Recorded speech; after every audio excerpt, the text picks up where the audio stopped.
Bonjour Nicolas Dupont-Aignan. Bonjour madame.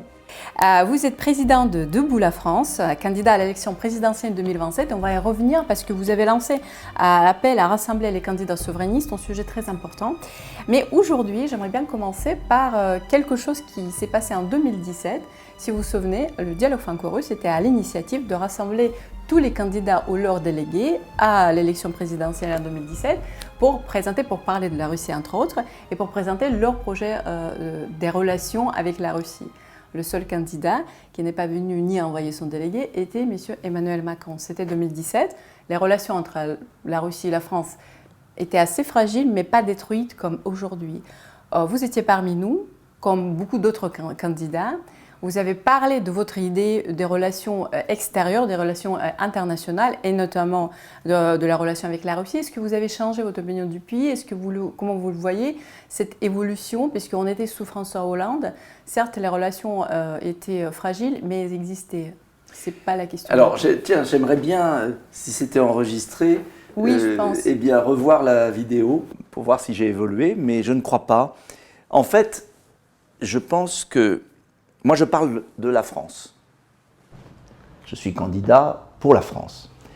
Et pour moi, la France parle au monde. Pour moi, la France est le pays du droit des peuples à disposer d'eux-mêmes. Et pour moi, la France est un pays qui doit être respecté et respecter les autres. Le grand changement est venu à la fin de Jacques Chirac. Nicolas Sarkozy, François Hollande, Emmanuel Macron n'ont pas cette vision gaullienne de la politique étrangère de la France. Paradoxalement, Mitterrand l'avait plus. Et en fait, il y a eu une continuité entre Charles de Gaulle et Jacques Chirac. Et puis à partir de 1995, ça fait donc maintenant, pas 1995, à partir de 2007, ça va faire 20 ans, la France a abandonné sa politique étrangère indépendante. Elle est devenue une succursale des États-Unis, et je dirais même pas des États-Unis, de l'État profond américain et des lobbies financiers.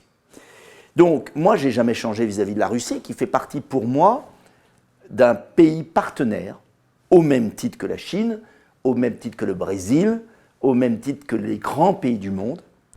Le général de Gaulle avait imaginé, avant la chute du mur de Berlin, en pleine guerre froide, avait imaginé le monde multipolaire du XXIe siècle.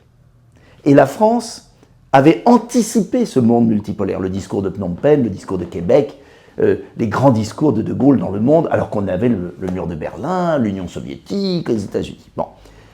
On a eu la chance que la Russie éternelle se libère du communisme, qu'elle redevienne libre, son identité, sa force, sa puissance, grâce, il faut être honnête, à Poutine. On peut tout dire de lui, mais c'est lui qui a ressuscité la Russie. Et au moment où ce monde multipolaire arrive, et c'est bien, la France s'évanouit et ne parle plus au pays, à ce monde multipolaire. C'est-à-dire seule la France qui avait inventé ce concept, qui l'avait imaginé, n'existe plus en politique étrangère. Elle est devenue un petit caniche de l'OTAN. Ça veut dire que, bien évidemment, la relation avec la Russie est totalement détruite, abîmée. Mais ce que je veux dire aux Russes, c'est que la réalité de ce monde multipolaire devient de plus en plus forte. Et que donc la France et les Français doivent choisir. Est-ce qu'ils veulent être un État subalterne, une région, un Länder allemand, ou est-ce qu'ils veulent redevenir un pays libre? S'ils veulent redevenir un pays libre, ils doivent restaurer des belles relations avec la Russie. Et c'est d'autant plus important pour nous que on me traite souvent de nationaliste ou de patriote. Et paradoxalement, je suis le plus européen d'entre eux. Parce que ce qui est fascinant et effrayant, c'est que tous ces gens qui se disent européens, de l'Union européenne, qui n'est pas l'Europe d'ailleurs, sont en train de détruire l'Europe. L'Europe, si elle veut peser au XXIe siècle, face à la Chine et aux États-Unis, face à l'Afrique, a besoin d'aller de l'Atlantique à l'Oural. L'Europe, si elle veut exister, a besoin d'une alliance de nations qui sont la France, l'Allemagne, l'Italie et la Russie. pour moi, c'est le carré magique. Et donc, le drame dans tout ça, c'est qu'ils ont tellement gâché cette relation que les Russes se tournent vers la Chine. Je crois que ce n'est pas bon pour la Russie parce que la Chine veut s'emparer des ressources naturelles russes et qu'entre le milliard d'habitants de la Chine et la Russie, malgré sa grande puissance, il y a un déséquilibre. Et je pense que dans la vie, il ne faut jamais dépendre de personne. Moi, je ne veux pas dépendre de la Russie, et je ne veux pas dépendre de la Chine, je ne veux pas dépendre des États-Unis. Je veux que la France soit un pays libre, qui a une belle relation avec la Russie, parce que c'est vital pour l'avenir du continent européen. Et je pense que c'est vital aussi pour la Russie. Malheureusement, on est dans une situation au bord de la guerre, parce qu'on a des fous, des cyniques, des dangereux personnages, comme M. Starmer, comme M. Merz, comme M. Macron, qui veulent entraîner l'Europe occidentale dans la guerre avec la Russie. Et c'est exactement, vous parlez du carré magique, l'Italie refuse quand même de suivre la France. Mais comment vous expliquez cet acharnement de Macron, puisque on voit depuis 3 ans, au début ça a commencé, cette escalade verbale qui devient presque une vraie escalade. Parce qu'en fait, Emmanuel Macron se sert de cela pour faire diversion et se maintenir au pouvoir alors qu'il est totalement carbonisé, désavoué par les Français. Et donc, c'est une stratégie de diversion. En plus, c'est un être sans culture, qui est un banquier d'affaires, et qui donc vit dans une espèce d'imaginaire du pacte de Varsovie. Vous savez, en politique internationale, il ne faut jamais vivre en reproduisant les erreurs du passé. La France n'a pas su se préparer face à Hitler parce qu'elle était toujours sur la ligne Maginot de 1914. Bon. Eh bien, les néoconservateurs américains, qui n'ont pas de culture historique, et les financiers français, qui obéissent surtout à des intérêts d'argent, sont restés sur la guerre froide des années 50. Mais ils n'ont pas compris que la Russie n'était pas la même que Staline. Ça n'a rien à voir. Et donc, c'est tellement facile de faire revenir dans l'esprit des gens un vieux mème, un vieux truc, pour s'en servir comme diversion. Et c'est surtout une grave erreur stratégique, parce que ce que je ne cesse de répéter à tout le monde, c'est que la Russie n'est pas un danger pour l'Europe, ni pour le monde. Avec tout le respect que je dois à ce grand peuple russe, la Russie a aussi ses difficultés. La natalité, c'est un grand pays, mais qui a besoin, qui a aussi ses difficultés. Et donc, présenter la Russie comme le grand méchant loup qui va avaler l'Europe, à quel but mais c'est grotesque. Mais c'est grotesque. Mais il y a des gens qui ça, mais bien évidemment, puisque ça sert des intérêts. Ça sert qui? Les néoconservateurs démocrates américains en perdition, qui se sont servis de cela pour éviter Trump, mais ils n'ont pas réussi, heureusement. Donc on a une chance historique d'avoir Trump, et pas Kamala Harris. Deuxièmement, les Européens de l'Union européenne qui voient que leur système de l'Union européenne ne marche pas. Troisièmement, ceux qui font du fric avec l'État pourri d'Ukraine, corrompu, qui se sont servis de l'Ukraine comme d'une base de zone de non-droit, laboratoire biologique, GPA. En fait, l'Ukraine, c'est un terrain de jeu pour capitalistes corrompus. Et donc, ils se sont mis un système fantoche et ils se servent de ce terrain qui n'est pas sous les règles européennes, qui n'est pas sous les règles américaines. En fait, l'Ukraine, c'est la Russie telle que l'avaient rêvé ceux qui voulaient dépecer la Russie à la fin du communisme. Ils ont essayé en Russie. Ils ont essayé de détruire votre pays. Ils ont essayé ils ont essayé quand il y a eu la chute du communisme. Et Poutine a évité ça. Poutine a sauvé la Russie, alors on va me reprocher ça quand je dis ça, mais je m'en fous. Poutine a sauvé la Russie comme De Gaulle a sauvé la France en 1944. Les Américains voulaient faire de la France une zone de loisirs, avec une monnaie américaine, ils voulaient transformer la France en parc de loisirs. Si De Gaulle n'avait pas été là, en 1944, en 1945, on aurait eu soit un régime communiste, le Parti communiste voulait prendre la France, soit un régime américain. Et on a eu la chance d'avoir une personnalité miraculeuse qui a sauvé la France. Vous avez eu une personnalité miraculeuse qui a sauvé la Russie. Bon. Après, on peut ne pas aimer Poutine, on peut critiquer Poutine, moi je ne suis pas dans la politique intérieure russe, il a sûrement plein de défauts. Bon. Mais il reste que les Occidentaux et les Américains, les entreprises, rêvaient avec les oligarques de mettre la main sur la Russie. Ils n'ont jamais oublié que Poutine les a empêchés. Et ils ont fait ça en Ukraine. Et pourquoi j'ai cette position sur l'Ukraine? C'est pas parce que je suis pour la Russie par rapport à l'Ukraine. Je ne suis pas un agent russe. J'ai cette position historique. Parce que je sais, au fond de moi-même, que cette belle alliance avec la Russie, elle est vitale. Ça ne veut pas dire de tout céder à la Russie. C'est comme avec les Américains. Le peuple russe est un peuple et des dirigeants durs qui défendent leur nation. Donc il ne s'agit pas d'être à plat ventre devant eux, il s'agit d'être la France, d'avoir un dialogue d'égo à égo. Et Chirac avait su le construire avec Poutine. Et ça nous a apporté la prospérité. Un prix du gaz quand même beaucoup moins cher que le gaz américain. L'industrie allemande a ressuscité grâce aux ressources russes. Ils ont tout détruit.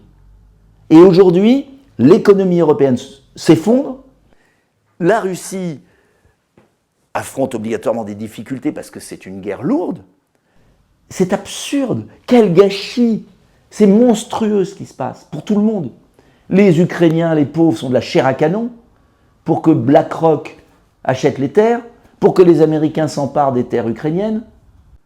Mais c'est monstrueux ce qui se passe. C'est un suicide européen.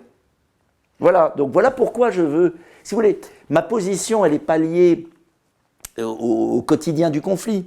Elle est historique. Je raisonne à l'échelle du siècle. Alors évidemment, avec ces incultes qu'on a, ils ne comprennent rien à ce que je dis. Ils ne comprennent pas, je pense qu'ils sont sincères. Ils sont envoûtés. On les a envoûtés. Le méchant russe, parce qu'ils imaginent la Russie de Staline. Mais on n'est plus sous Staline, quoi. C'est aberrant. Tout ça est aberrant. On aurait dû arrimer la Russie à l'Europe occidentale, ce que voulait Chirac. On aurait dû transformer l'Ukraine en une zone tampon neutre comme l'Autriche. Pas dans l'OTAN, pas d'armée, une zone neutre. Point. Une grande autonomie pour les régions de l'Est. Et Moscou aurait été content. Je pense que sincèrement, Poutine n'a aucun intérêt à s'emmerder avec l'Ukraine comme ça. C'est absurde. Même pendant l'époque de Staline, De Gaulle parlait avec Staline, il parlait avec la Russie. Et il y a eu un accord. Il y avait un accord. Mais un accord musclé. Mais il y avait plus, honnêtement, il y avait plus de différence entre l'URSS de Staline et l'Europe qu'aujourd'hui. Et puis, moi, je vous dis une chose. Alors, je sais, quand ça va être publié, on va dire, oh là là, alors ça, ils vont le mettre dans les extraits pour dire que je suis un méchant. Ils m'ont quand même traité d'ennemi de l'intérieur, ce qui est gravissime. Bon. Gravissime. Mais moi, je vous le dis, si on ne traite pas avec Poutine comme Trump fait, à juste raison, un jour, il y en aura un autre dirigeant russe, qui sera beaucoup plus dur. Et on aura tort. Et quand on aura poussé définitivement la Russie dans les bras de la Chine, on s'en mordra les doigts pour 50 ans.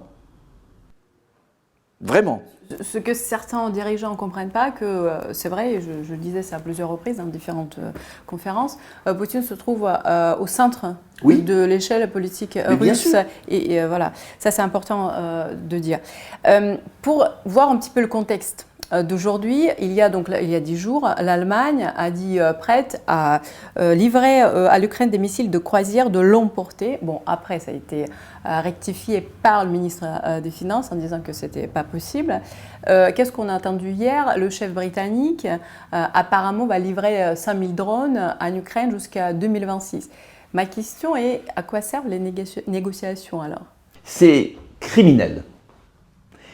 Mais c'est complètement fou. Monsieur Starmer est incapable d'assurer l'ordre public en Grande-Bretagne. Il est débordé par un communautarisme musulman. La charia est en train de s'installer en Grande-Bretagne. Monsieur Macron est incapable d'assurer l'ordre public à Paris le soir d'un match de football. Marseille est gangrénée par le trafic de drogue. Monsieur Merz est incapable d'assurer la survie de son industrie allemande. Et ces trois dirigeants qui sont des clowns veulent entraîner leur pays et nos peuples dans une guerre contre la Russie. Mais ils sont fous. Ils sont fous. Alors pourquoi ils le font? Parce qu'ils ne sont pas complètement fous. Ils le font pour deux raisons. Parce qu'ils ont des schémas dans la tête et parce que c'est un moyen de se maintenir au pouvoir avec des médias aux ordres et de dissimuler aux opinions publiques les faiblesses intérieures. Moi, je préfère qu'on restaure l'ordre à Marseille plutôt que d'envoyer des armes en Ukraine. Voilà. Et on ne peut pas faire les deux. Voilà. Donc occupons-nous de nos concitoyens. Quant à l'Ukraine, je répète la même chose. Vous retrouvez la conférence de presse. D'abord, j'étais venu à Moscou, la seule fois où je suis venu à Moscou, en 2015. J'ai retrouvé une interview que j'ai faite en 2015 sur la Place Rouge. Je dis exactement la même chose sur l'Ukraine. Je n'ai pas changé d'un iota. L'Ukraine a été 4 siècles russe, qu'on le veuille ou non. La partie ouest est plus proche de la Pologne, a été hongroise et polonaise, etc. L'Ukraine est une zone tampon historique entre le monde slave et le monde occidental. C'est donc une zone de fracture, obligatoirement. À partir de là, quel est le rôle d'un chef d'État? Le rôle d'un chef d'État, c'est sur une cicatrice, eh bien d'essayer d'apaiser. Donc mon plan de paix, je l'ai publié le 7 mars 2022, juste après l'invasion russe, que j'ai condamnée d'ailleurs, très franchement. Et j'ai dit quoi? J'ai dit les torts sont partagés. On oublie de dire qu'il y a cette agression parce que les Ukrainiens ont bombardé le Donbass, parce que la langue russe a été interdite, parce que les accords de Minsk n'ont pas été respectés. Donc les torts sont partagés. À partir de là, notre rôle aurait eût été de quoi? Eût été de dire la France, trouvons tout de suite une issue. Istanbul, il y a eu un accord. Oui. Donc on aurait évité des centaines de milliers de morts. Et on aurait tout simplement donné une autonomie très large au Donbass, enfin à la partie Est. On aurait démilitarisé l'Ukraine. On aurait mis des soldats de l'ONU autour des centrales nucléaires. Et on aurait fermé les bases américaines en Ukraine. Et on aurait dit jamais dans l'OTAN, jamais dans l'UE. On en faisait une zone neutre. C'était réglé. Et on aurait épargné des milliers de morts, comme vous dites, c'est le plus important. Et ce qui est terrible dans cette affaire, c'est qui a payé le plus? Ce sont les Ukrainiens. Parce que les dirigeants occidentaux sont lâches. Ils se servent des Ukrainiens comme chair à canon pour tester leurs armes et pour affaiblir la Russie et pour faire diversion sur leurs problèmes intérieurs. Mais ils ne vont pas combattre là-bas. Si, moi je serais hostile à toute intervention, mais ce serait cohérent qu'on envoie des soldats français. Allez, qu'on envoie nos jeunes. On va rigoler. Mais ça, les Français ne le veulent pas. Et Macron, il en est incapable. C'est pas Clémenceau. Hein. Donc, ce que je veux dire, c'est qu'ils sont lâches en plus. Vous voyez? Ce sont des lâches. Alors après, il faut aussi que les Russes, moi je le dis amicalement, il faut que les Russes, à un moment, lâchent quelque chose. En signe de paix, il faut qu'il y ait un échange. Chacun doit faire un effort. Mais comment faire un effort? Ce que veut Trump, alors que les Anglais, les Allemands et les Français sabotent tous les efforts de paix. Ils sabotent. Les bombardements des drones, c'est pour saboter la paix. Et que Zelensky sabote tout, parce que Zelensky ne tient au pouvoir que par cette guerre. Voilà. Donc, on est dans une situation extrêmement périlleuse. On a beaucoup de chances que Poutine garde son calme. Beaucoup de chance. Maintenant, jusqu'à quand? Et comment on peut sortir de là? Justement, si on observe la situation, là, on voit que les États-Unis sont fatigués. Ils peuvent quitter le navire. Et d'ailleurs, ils ont gagné puisque ce qu'ils voulaient, ils voulaient couper les États-Unis, la Russie de l'Europe. C'est fait. On observe. Trump a bien compris que c'était impossible de terminer la guerre en 24 heures. Et finalement, les Européens, et là, on parle de la France est devant ses promesses, dans le piège de ses promesses, propres promesses. Comment finalement s'en sortir sans perdre la face d'un côté et de l'autre côté On perd toujours la face quand on veut la paix. C'est pas grave. Parce que, vous savez, l'engrenage de la guerre est terrible. Et c'est un suicide européen qui peut liquider l'Europe. Et quand je parle de l'Europe, je mets la Russie dedans. Si la Russie devient une région chinoise, moi je trouve pas ça bien pour la Russie, parce que j'aime la Russie. Et la Russie, c'est pas la Chine.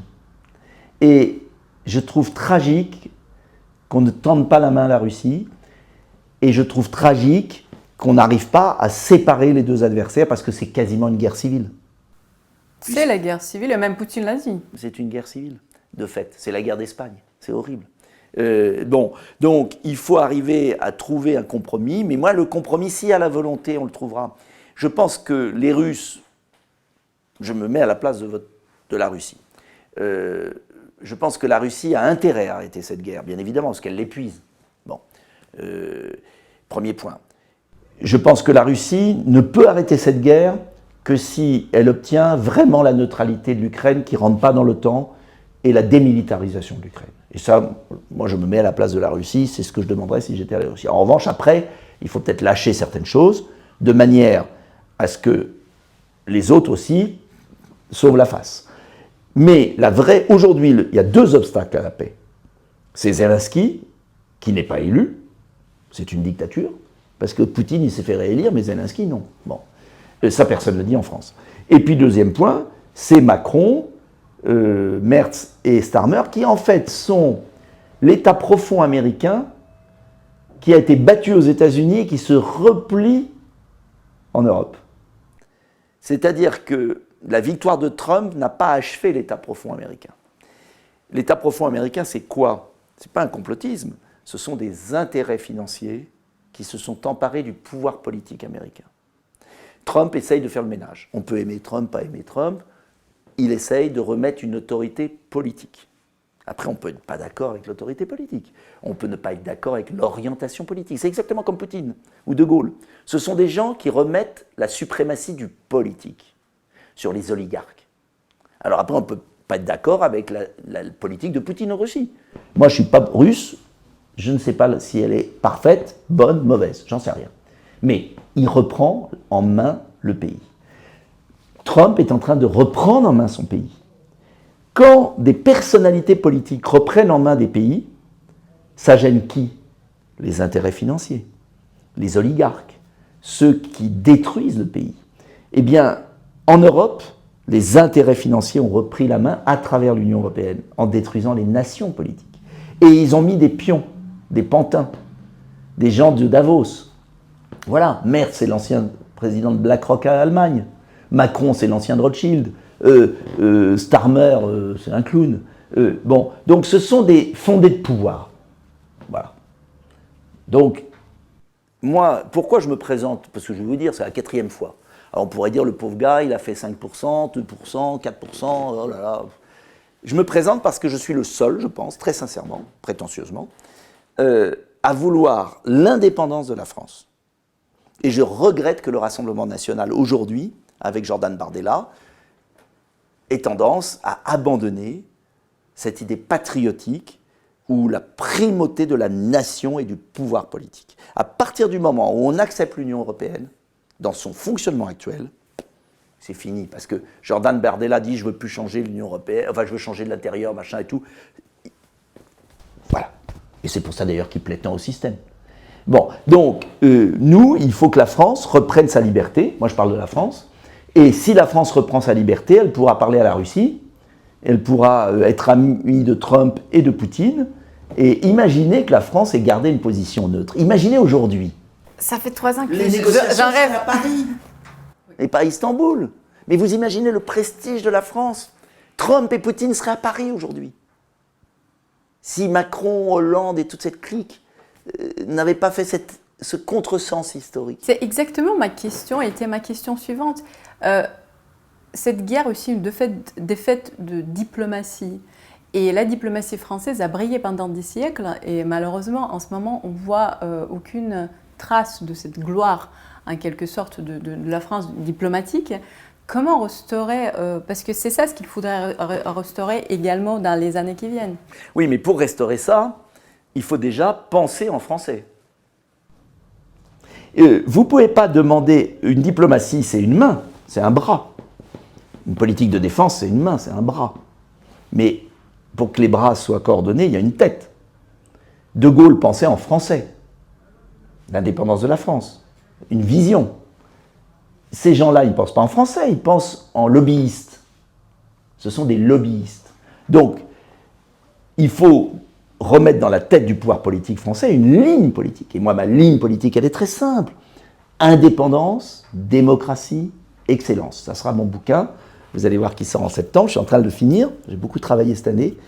C'est dur d'écrire un livre, parce que moi, je l'ai écrit moi-même. Voilà. Je ne les dicte pas par magnétophone à un journaliste.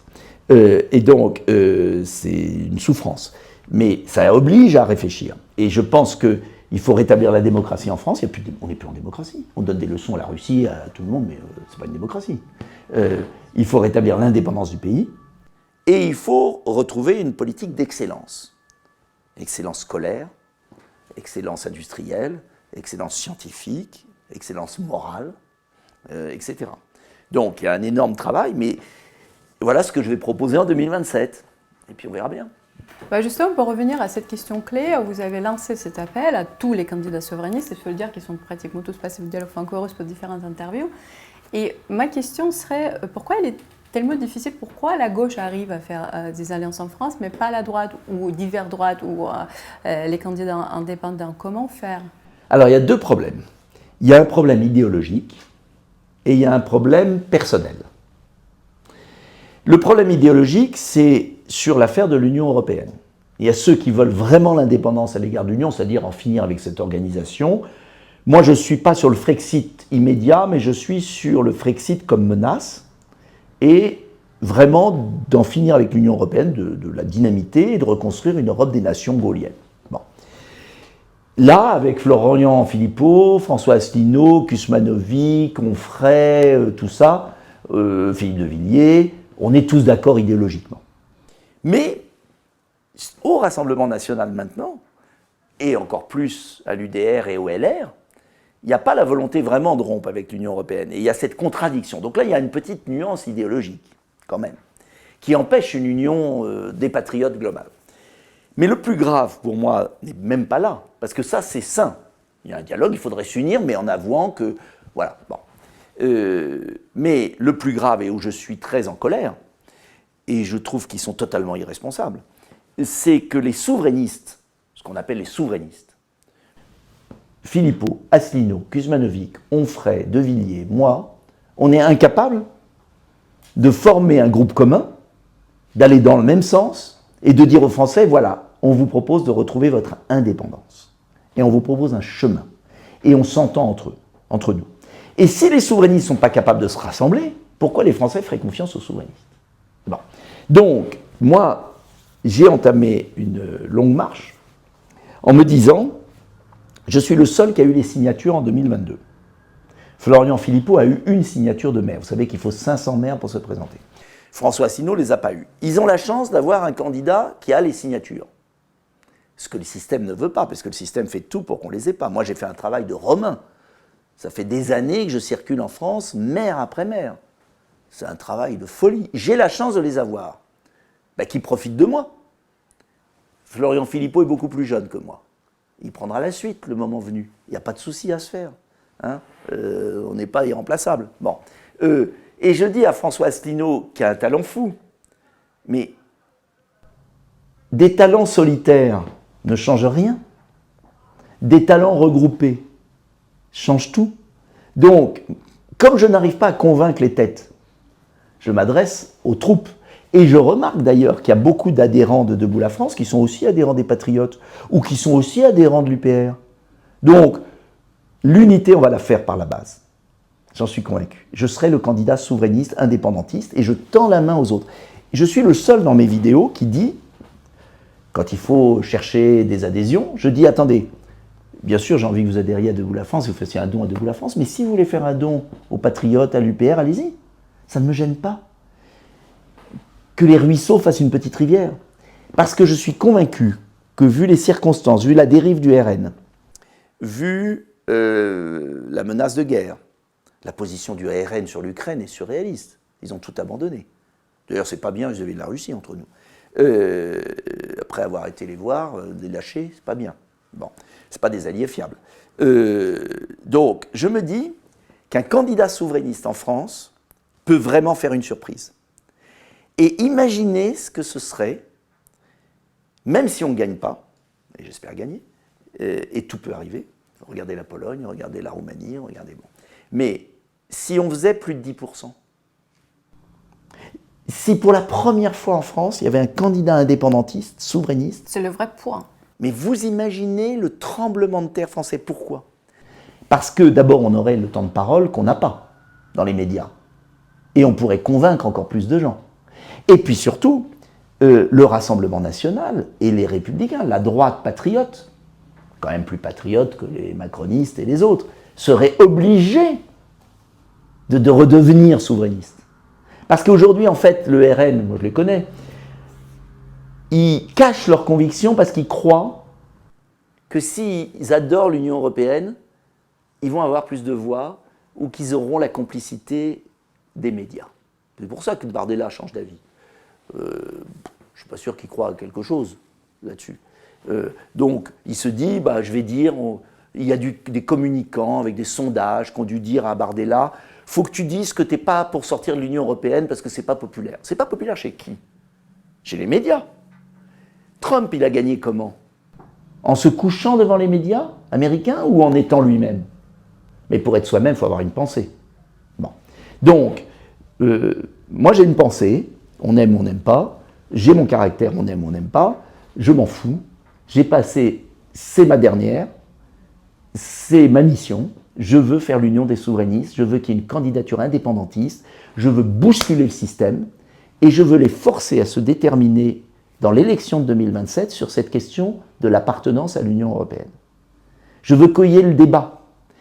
Et je pense que j'ai la capacité, peut-être, compte tenu de l'expérience que j'ai, et un peu de popularité, puisqu'il y a quand même 19% des Français qui souhaitent ma candidature, ce qui est quand même pas mal, je me dis que je peux être le bon vecteur pour faire ça. Voilà. Donc je dis aux souverainistes, utilisez-moi. Hein, c'est la dernière. Donc il faut m'utiliser maintenant. Après, ça sera trop tard. Moi, j'ai pas envie. Je vais finir là-dessus, je suis trop bavard. Mais vous voyez les émissions formidables de Philippe de Villiers sur CNews. D'accord? Il est formidable. Les gens dans la rue me disent « Oh, Philippe de Villiers, il est génial sur CNews ». Je leur dis « Mais quand Philippe de Villiers était un homme politique, et qu'il était comme moi, dans un parti un peu petit, pas énorme, enfin disons en croissance, pas le plus grand, qu'il était un peu solitaire, qu'il y avait beaucoup de gens qui l'aimaient bien, est-ce que vous avez été l'aider?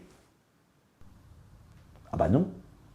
Alors moi je leur dis, écoutez, j'ai pas envie, dans 20 ans, à 80 ans, de faire une émission sur CNews et que vous m'envoyez des lettres en me disant que je suis génial. Si vous estimez que je suis génial, aidez-moi maintenant, politiquement. Parce que le Français adore être spectateur de l'histoire. Et il adore voir Philippe de Villiers le vendredi soir à 19h sur CNews, à dire bravo, c'est génial, mais en revanche, aider Dupont-Aignan maintenant qui essaye et qui dit la même chose, ça, il ne le fait pas.